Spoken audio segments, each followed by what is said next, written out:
Alright guys, welcome back to Only Divergences. Thanks for joining me this Sunday, October 24th. In this video, I will be looking at Draftkings, ticker symbol DKNG, which I last updated almost a month ago. You can watch that video by clicking the link in the description or on the top right now. In that video, I said that I was expecting a bounce, but I wanted to see a move down to this trend line level here. You can see here. A lot has happened since then, and I'm going to go over exactly what you should be looking for in this stock right now. Before we get into that, I want to thank all my subscribers and those who like this video. We've grown a lot in only 2 months, so I'm happy to have all of you here with me on this journey. So we start in the weekly time frame, and you can appreciate why I thought this level was important. Let me just take off the moving averages here. This is just an interesting trendline support that appears to have held. So looking at this chart on the weekly, I thought that this could be an interesting level where we get a bounce, and therefore that is something to pay attention to. That was the start of the analysis on this time frame, and from there we can go into the daily for a closer look. So here we can see a few things. First, which I just want to put in the back of your mind for now, is that we are at this trendline support perfectly. Okay, we will get to that in a second, but first, I just want to quickly go over what's happened after the video that I published on September 29th, which was this day here. First, we had one more down day, which was a doji reversal. Then we had a nice green day, just shy of 5%. Now, I was not in the trade because I want this move to come down here. Okay, I want it to come down lower. I thought if we could come down to this level, we could form a nice bullish divergence and then make a better move higher. This was 5% in one day. I was thinking maybe 7 to 10% over the course of 2 days, or at least something that's a little bit more sustainable as a reversal. So initially, this move higher after not coming down to this obvious support level was concerning, and one of the reasons, of course, I did not chase the move higher. So what now?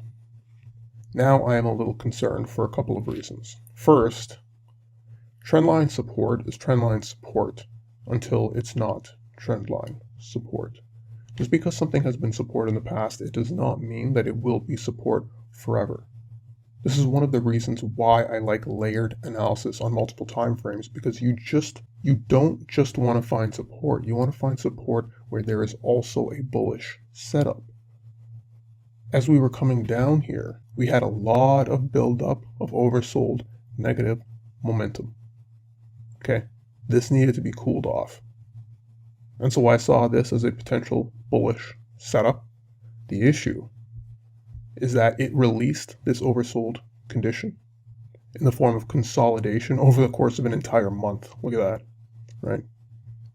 So this means that the bullish potential that existed here, that buildup of negative oversold energy, has now been dissipated, and it means that the stock is not as oversold as it was before.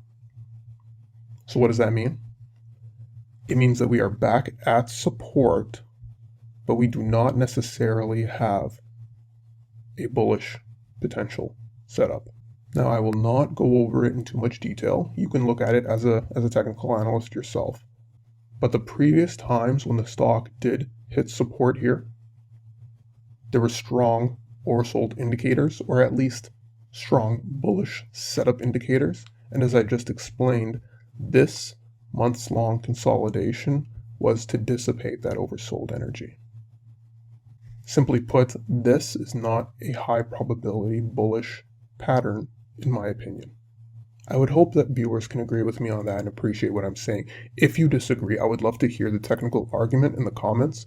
I always love feedback and criticism, except for when I don't. Now, in fact, we can compare the current pattern here to this one back here. In fact, we can start to use the analog argument once more here. So notice that back here we had, a move higher, and then it was a bit of a stronger, even though this was very volatile, move higher here. This was followed by a fast move lower, some consolidation, and then another move lower. Here, similarly, we have a pretty strong fast move higher, followed by a fast move lower, followed by consolidation and Friday's price action does suggest that we may be resuming this move lower, similar to back here. As a technical analyst, I want to particularly point out the MACD indicator down here, in which you can see the similarities in momentum a little more clearly between this period here and this period here. Finally, what I want to point out is what should be obvious to any technical analyst. Well, I think you can see it better on the weekly. It's this potential long-term head and shoulders topping pattern. I think I pointed out the potential for this in the last video. We see here the left shoulder, the head, and now the right shoulder. This is as good a place as any to break this support line. Now, I'm not going to be going long here. This is not optimal for me. Could we get a bounce? Sure, anything's possible. But I'm not going long here. And furthermore, after a couple days like this, I'm not sure this is optimal for going short either. But I want you to have this overall idea and argument that I've outlined here in the back of your mind in the coming days and weeks. So that's how I see the potential in the technicals here. I would think the probabilities of this moving higher are very low here. And the potential for a move lower does remain high, especially you can see this pattern really playing out right as we're at this important support level. I would think that the stock may find some near-term support at previous horizontal lows, so maybe here, here, here, if it does move lower. I will be watching the stock closer, for sure, as I find the technical developments rather interesting, even if this stock does remain untradeable for me, long or short, personally. So that's it. Thanks for watching. Remember to like this video and subscribe to my YouTube channel and join us in this technical community. Thanks so much, guys. I'll see you tomorrow after the close.